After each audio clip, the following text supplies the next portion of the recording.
शंकर भगवान को 5 जगह पर आप जल चढ़ाते हो।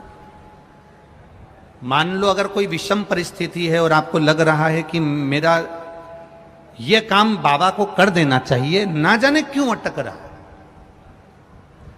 मेरे भोलेनाथ जी को मेरा ये काम कर देना चाहिए, ना जाने क्यों अटक रहा है, तो जो जो जगह पर आप जल समर्पित करते हो, जिस जिस जगह पर आप जल समर्पित करते हो, जैसे गणेश जी की जगह पर जल समर्पित करते हो, सबको मालूम है ना, स्थान तो सबको मालूम है ना गणेश जी का। जैसे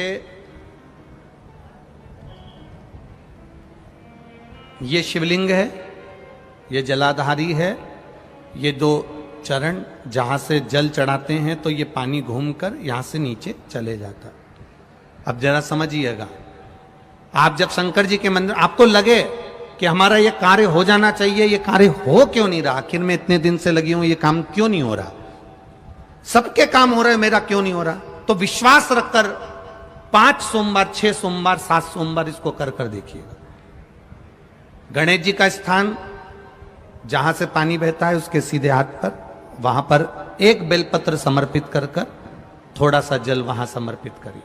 षडानंद कार्तिकेय का स्थान, एक बेलपत्र समर्पित कर कर थोड़ा सा जल वहां समर्पित करिए। अशोक सुंदरी का स्थान, थोड़ा सा जल समर्पित करने से पहले एक बेलपत्र, फिर जल। 3 स्थान। चौथा, मां पार्वती जी का हस्त कमल, एक बेलपत्र समर्पित कर कर जल चारों तरफ चढ़ाने के बाद में 5वां, शिवलिंग के ऊपर बेलपत्र समर्पित कर कर पूर्ण जल शंकर को समर्पित कर देना। ये 5 स्थान का चढ़ा हुआ जल आपके जो काम अटक रहे हैं, जो कार्य में आपको तकलीफ आ रही है, आप बाबा को बस एक बेलपत्र और एक लोटे जल में से 5 स्थान पर जल समर्पित करने पर आप तुरंत 2 महीना भी नहीं लगेगा, मेरा विश्वास कहता है 15 या 20 दिन में बाबा उसको स्वीकार करेंगे। 15 से 20 दिन। पहला जल कहां चढ़ाना है, जम के बोलो जरा, गणेश जी वाला स्थान। दूसरा, कार्तिकेय वाला स्थान। अब इसको समझ लेना आप अच्छे से, हम ये नहीं कह रहे हैं कि तुम गणेश जी की मूर्ति पे चढ़ाओ, हमने ये नहीं बोला। हमने ये भी नहीं बोला कि कार्तिकेय जी की मूर्ति पे जल चढ़ाओ, हमने ये भी नहीं बोला कि माता पार्वती जी की मूर्ति पे जल चढ़ाओ। आप तो जो शिवलिंग रखा हुआ है और जो जलाधारी गोल है उस पे जो शिवलिंग रखा है, जहां से पानी बह रहा है, उसके राइट हैंड में गणेश, लेफ्ट हैंड में कार्तिकेय, बीच में अशोक सुंदरी, पार्वती जी का स्थान, हस्तकमल और ये शिवलिंग।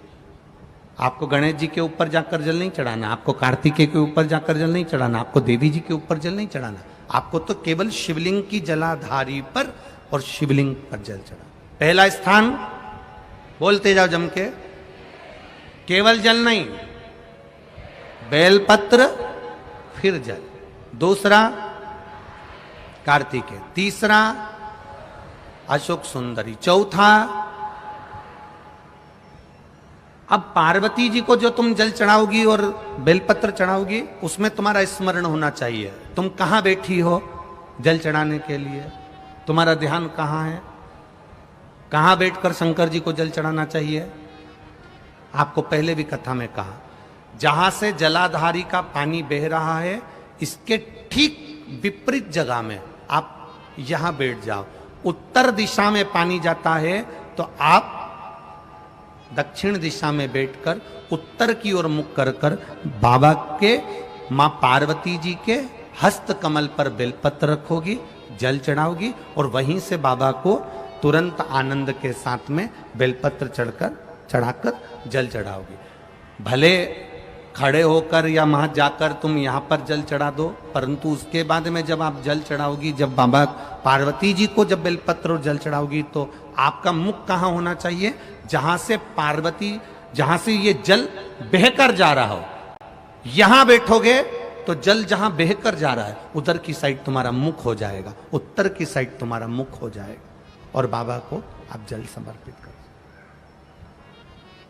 तो पहला जल बेलपत्र गणेश जी, दूसरा कार्तिकेय जी, तीसरा अशोक सुंदरी, चौथा माता पार्वती जी का हस्त कमल और 5वें नंबर का जल भगवान शिव के ऊपर, अर्थात भगवान देवाधिदेव महादेव से